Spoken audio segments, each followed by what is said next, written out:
Mas a pergunta que vale US$ 1 milhão para ver se você tem a resposta. Se os peptídeos são aminoácidos, se é uma sequência de aminoácidos, vamos supor aqueles nomes que você citou aí e que tenha 40 aminoácidos, que seja tirosina, fenilalanina, 2 tirosinas, uma fenilalanina, uma taurina, etc, etc. Por que eu não consigo o mesmo resultado juntando todos esses aminoácidos, sabendo a composição? Eu faço uma fórmula via oral e coloco leucina, isoleucina, valina, histidina, arginina, todos os aminoácidos que formam componentes do colágeno. Por que eu não dando esses aminoácidos, eu não vejo nada que aconteça de diferente e vejo se eventualmente você usa um peptídeo? Uma das coisas que a gente fala é do mecanismo de absorção desses aminoácidos, né? Então, a absorção desses aminoácidos, e se ele não encontrar um ambiente bom para essa absorção, a gente não vai ter resultado nenhum. Os peptídeos sintéticos, eles são mais adaptáveis para esse tipo de absorção. Mas a via de administração não será a diferença? Porque os peptídeos não são administrados por via oral. Os peptídeos sintéticos que a gente tem hoje Eles são passam por via subcutânea. o trato gastrointestinal. Passa por fora, porque a gente você tem ele absorvido, você tem aplicado ele por via subcutânea. Porque você vê que existe tanto colágeno vendido no mercado, tem colágeno com 1 milhão de sabores. E supostamente é colágeno, né? Colágeno, é tudo colágeno. E até hidrolisado. Então, se ele é hidrolisado, ele está na sua forma peptídica. Está em grupo de aminoácidos juntadinhos, todos do mesmo tamanho. Pronto para funcionar. Logicamente, quando devemos ingeri-los, eles já seriam absorvidos e deve ter algum mecanismo que bota ele dentro de um carrinho que leva. Mas colágeno é todo o corpo, né? 98% do nosso corpo está formado por colágeno. Então, como você vê a indicação desse colágeno hidrolisado ou não hidrolisado que é vendido e que muito paciente gosta de consumir? Qual é o aspecto nutricional ou o aspecto de saúde que você vê no uso contínuo desse tipo de suplementos? Cada vez mais eu vejo que o suplemento é bem aproveitado quando o paciente está metabolicamente estável. Aí ele consegue aproveitar melhor esse medicamento, melhor esse suplemento. Então você consegue tratar um paciente bem estável, você consegue tratar com qualquer tipo de suplemento que ele responde bem. Ele vai responder muito melhor do que qualquer outro tipo de paciente. Alguns colegas, tempo atrás, quando eu falava sobre o preparo do solo, sobre o preparo metabólico para você fazer qualquer coisa em cima do paciente, fala: César, mas se eu fizer isso, meu paciente não opera. Então, se o seu paciente melhorar e ele não operar, é porque ele não tinha que ser operado. Isso é uma verdade não relativa, essa é uma verdade praticamente absoluta. Por isso que, quando se trata de uma indicação cirúrgica, se corre, não se tenta resolver o terreno biológico. Isso lo observamos muito frequentemente em cardiologia e em outros tipos de especialidades, onde se usa o argumento da morte como uma forma de apressar uma eventual conduta terapêutica em lugar de uma conduta terapêutica muito mais conservadora na maior parte dos pacientes. A gente tem por hábito ter predominantemente uma conduta conservadora, mas se vê com muita frequência o colega que normalmente é cirurgião, que foi treinado com essa finalidade, que acha que a solução é definitivamente cirúrgica, que se ele não operar é uma questão de data prefixada de que eventualmente o paciente vai morrer, mas as estatísticas têm mostrado que os tratamentos conservadores, na grande maioria das patologias, são também sucedidos com as cirurgias. Você vê uma cirurgia chamada de regenerativa, eventualmente eram as famosas pontes de safena, os pontes de mamária. Quer dizer, você estava recirculando o martelo, eles praticamente foram abandonados, esse tipo, para um procedimento muito menos invasivo, como eventualmente é o stent farmacológico. Você acha que um dia chegaremos a ter na parte neurológica uma condição como essa? Eu acredito que sim, e muito próximo. Eu não tenho dúvida que muito próximo a gente vai ter uma condição como essa. Hoje, quando você fala em células mesenquimais, que são as células que a gente faz, que são células multipotentes, elas não são pluripotentes, elas não podem se transformar em qualquer coisa. Na maioria das vezes se transformam só em tecido de sustentação. Hoje se usa muito na parte cardiológica. Então, hoje você faz o stent, uma cirurgia regenerativa, e você faz células mesenquimais, e você dá estrutura para esse coração de novo, um coração que rejuvenesce, que é um coração regenerado. E a gente já tem experiências no cérebro para tratamento de Parkinson. No Japão, está na fase 3 já de estudo, colocando células pluripotentes, células produtoras de dopamina, retirada da pele, ele faz as células produzirem dopamina e coloca no cérebro, na próxima substância negra, melhorando a condição desses pacientes. Então a gente já tem esses estudos, de medicina regenerativa para paciente com trauma e sequela de trauma de crânio, paciente lesado medular, a gente tem estudos mostrando que isso funciona também. Então a gente começa a ver que é um novo caminho. E onde fica a nova droga que foi motivo de discussão, polilalamida, onde fica ela? A polilalamina ela é uma proteína, né? Ela é uma proteína que ela... Essa proteína é provavelmente um peptídeo. Um peptídeo. Um peptídeo grandão, né? Mas o que ela funciona basicamente é buscando o caminho para o neurônio. Quando eu falo por isso, quando eu explico com um paciente meu que tem um trauma raquimedular, eu explico como se fosse aquele cabo de telefone que a gente vê na rua, tinha aqueles milhões de fiozinhos, você quebrou.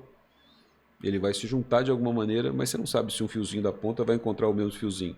A polilalamina faz basicamente é encontrar esse mesmo caminho, é buscar um caminho do outro axônio que está lá na frente, do outro trato que está lá na frente. A gente teve um pouquinho de precipitação na divulgação da polilalamina, que eu acho que se perdeu um pouco nessa divulgação.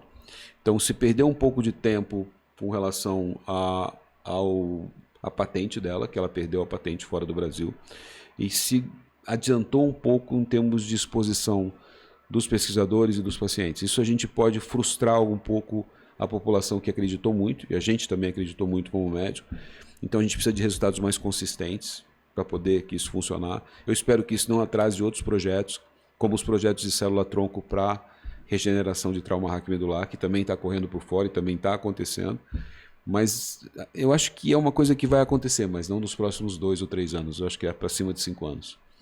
3 perguntas sobre ela. A primeira, você revisando a literatura sobre ela, você acha que tem perspectiva? Eu acredito que sim, mas não a médio prazo, não a curto prazo. A segunda, que tem a perder um paciente que tem um traumatismo, que provavelmente vai perder muitas de suas faculdades de ter uma vida, né, de testar esse tipo de medicamento, até com caráter experimental, depois de um traumatismo desse porte, onde a maior parte das opções que tem é talvez corrigir uma vértebra que fraturou e que rompeu a medula, muita fisioterapia e rezar bastante para dar. Que impediria hoje, até como um acto de misericórdia, usar em todos os pacientes que tiveram ela?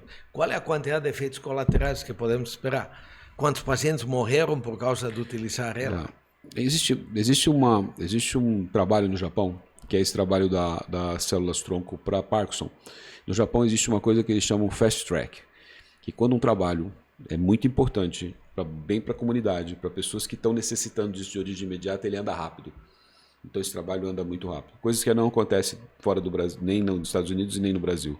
Então o trabalho é muito lento, respeita muitas condições de fiscalização até para proteger o paciente. Mas um paciente num desespero desse, eu acho que você tem que tentar qualquer coisa. Você não pode jogar a toalha, você tem que tentar qualquer coisa. E é o que é tentado com os pacientes. Em 1996, quando eu fui para os Estados Unidos, o primeiro lugar que eu fiquei foi no Husky Institute, que é o Instituto de Medicina de Reabilitação da Universidade de Nova York. E era financiado na época pelo Christopher Reeve. Ele tinha acabado de sofrer um acidente e ele financiava esse instituto. E lá se fazia de tudo. Tudo para se conseguir. Todo o que se é experimentalmente no mundo. Tudo para se tentar que esse paciente recuperasse. Então não tem, é uma situação de desespero. Só quem passa por uma situação dessa, ou quem vive com um paciente que passou por uma situação dessa, sabe o que é um lesado medular. Mas acontece que existe uma forte influência da indústria farmacêutica, né?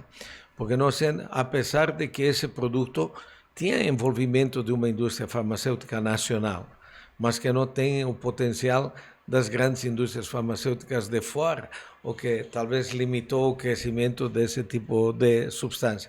Mas eu sempre sou da opinião que em situações extremas, onde a medicina se mostra muito limitada, ou totalmente limitada em obter benefícios terapêuticos, todo procedimento, mientras não machuque o paciente, deixo isso bem claro, deveria dar-se uma oportunidade ao paciente para usá-lo. Inclusive, até aquele produto vulgar que existia para tratamento de câncer, fosfetanolamina ou alguma coisa assim, foi descartado violentamente sem dar nenhuma oportunidade. Se um paciente eventualmente até tivesse se beneficiado, já é um paciente. Sim, eu não uso nem um nem outro, mas o que discuto aqui é por que não dar uma opção para o paciente?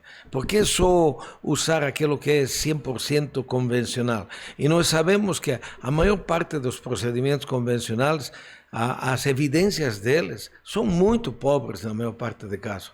Um colega nosso, membro do Conselho Federal de Medicina, o ano passado, no evento de ortomolecular, ele deu uma conferência e ele fez uma pergunta para o público. Vocês têm ideia quantos dos procedimentos médicos têm evidências robustas, chamada evidência grau 0 ou grau 1, daquele que você não tem a menor dúvida que é infalível? Menos de 10%. É muito pouco. E o mais irônico, ele colocou, e sabem quais são as evidências robustas em oncologia? Ele colocou 0. Para ironia de destino. Ele colocou 0. Então, mas ele está falando de evidência robusta. Claro que existe muita evidência no uso da químio, da rádio, etc. Mas talvez é exagerada a sua eficácia justamente para poderla colocar no mercado. Um produto que é lançado para um câncer de pulmão precisa ser vendido mais, então é ampliado para um melanoma, é ampliado para outro tipo de tumor. Em cambio, quando se lança um produto natural, ele é totalmente limitado no mercado, porque não tem um monopólio atrás dele para conduzir. O que você acha que vai acontecer nos próximos 10 anos na regenerativa? Qual você acha que é o futuro dela hoje em dia no mercado? Eu acho que a gente está só caminhando. Eu acho que nos próximos 10 anos a regenerativa vai estar muito mais firme no mercado, muito mais consolidada do que está hoje. Os pacientes vão conhecer um pouco mais sobre isso, os resultados vão ser cada vez mais robustos. Mas, pelo que você mesmo explica, ela não tem uma identidade própria, ela precisa de se somar a muitos outros, talvez integrando uma série de conceitos para atingir o objetivo final. Eu acho que a regenerativa vai ser um conceito mesmo. O paciente, o médico, o ortomolecular, ele vai pensar de maneira regenerativa. Ele, quando começar a olhar um paciente dele, ele vai pensar de maneira regenerativa. Um médico integrativo vai pensar de maneira regenerativa. Então vai ser um conceito novo. Não acho que vai ser só uma especialidade, vai ser um conceito novo. Porque a gente vai ter que pensar de como tratar esse paciente. A população vive mais, a população tem que trabalhar mais. Não é porque a população vai trabalhar mais, ela tem que trabalhar mais. Porque a população está envelhecendo e a gente vai ter que oferecer condições para essa população. Se eu não consigo mantê-la jovem o tempo todo, eu vou começar a ter que regenerar essa população. E a medicina regenerativa está aí para isso. Então, esse tipo de pensamento é que vai existir. Então, não acho que a gente vai parar. Então, eu acho que a indústria tem uma pressão muito grande, mas eu não acho que vai parar. Eu acho que vocês vão ter um empecilho. Um empecilho que foi superado na ortomolecular, porque quando a ortomolecular começou a funcionar, quase tudo era produto de manipulação.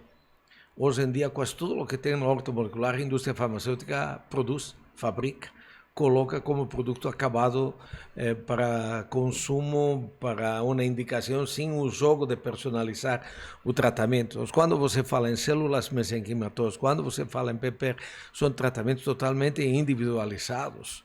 Entendeu? Então, isso em alguma medida vai afetar, mas claro, mientras existem evidências, os resultados sejam sólidos, os pacientes começam a divulgar entre si os resultados obtidos, tudo funciona dentro deste mercado. Talvez dentro desse parâmetro de impedir o crescimento, tem outro problema que a gente vai encontrar pelo caminho, porque os insumos são cada vez mais baratos. Esse é um grande problema também. Então, os insumos são cada vez mais baratos. Os remédios baratos desaparecem do mercado. São cada vez mais baratos. E eu vou te dar uma medicação que é o seu próprio organismo que vai me dar. Eu não vou precisar de outra medicação. Você vai me fornecer as suas células para me poder te tratar. Então, isso eu acho que é um passo que vai dificultar. César, foi um prazer. Lamentavelmente a hora foi embora tão rápido. Foi rápido, né? Quando a coisa boa sempre acontece assim. É um prazer de ter-te aqui. Prazer Você sempre sempre é convidado nosso. Vamos a repetir, tem muita matéria ainda para ser discutida. Você foi o convidado maior número 1 do programa inicial da TV FAPS. Fico muito honrado. E achamos que atingimos o objetivo desejado. Por isso que vou te convidar muitas outras vezes para você estar junto conosco. Não vou falhar Lembrando nenhuma. a todo mundo para não deixar de estar no nosso congresso dia 21 a dia 24 de maio, Centro de Convenções Frei Caneca. Eu vou falar, ele vai falar e tem mais 80 convidados que vão falar nesse evento. A gente deu algumas dicas do que a gente vai falar no congresso. É evidente. É dizer, o congresso não é só uma atualização de conceitos, é uma convivência social. Isso uma é muito convivência social muito importante, onde você vê muita gente que durante o ano você não tem um contato com eles. Um grande abraço de ter você aqui e a gente vai se ver reiteradamente. Sou muito grato por isso. No social, como sempre, e aqui com frequência. Um grande abraço. Prazer. Obrigado. Gente, nos vemos no próximo capítulo.